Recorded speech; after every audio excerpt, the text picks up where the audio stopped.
Adani Airport Holdings Limited has dismissed claims that it has already secured the lucrative tender for the renovation and control of the Jomo Kenyatta International Airport for 3 decades.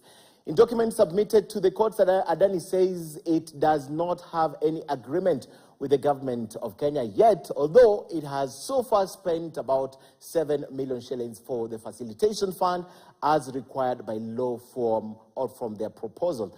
Our reporter Grace Nganga with the update. After weeks of push and pull over the controversial deal on lease of JKIA, Adani has now come out to give its part of the story regarding the matter. Adani Group, in documents presented to court, has accused the Kenyan media of allegedly giving false information about the deal. The company says there is no agreement yet on the lease of JKIA. In a response to a case filed by the Law Society of Kenya and Kenya Human Rights Commission, Adani says following reports of a dilapidated airport, it followed the due process and lodged the privately initiated proposal with Kenya Airports Authority on March 1st, 2024. 17 days later, on March 18, 2024, KIA wrote to Adani confirming that their proposal had been received and cleared the project to proceed to the next phase, the feasibility study phase.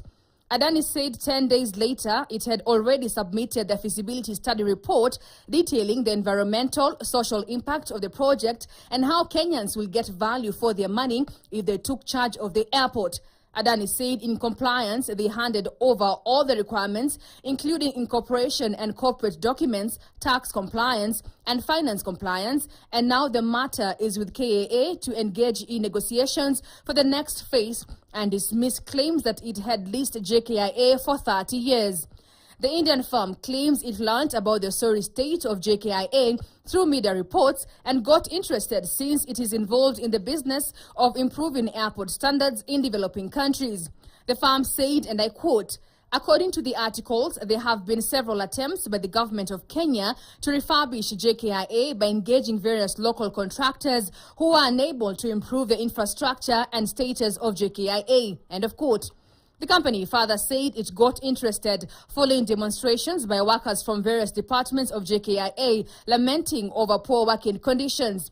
It has refuted allegations that they bribed Kenya's officials to bag the deal, adding that it only paid 6.5 million shillings to private partnership facilitation fund as required by the law.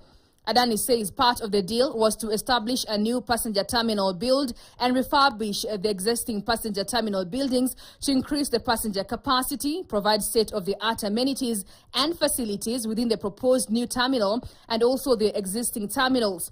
It was also to enhance the airside pavement works, including construction of new taxiways, rapid exits taxiways, and aprons, and undertake other improvements as necessary for modernization of JKIA. Further, the firm said the plan will be a beneficiary to Kenyans as it will create job opportunities for both skilled and non-skilled workers. The High Court temporarily suspended the proposed leasing plan and directed the case to be heard on October 8th.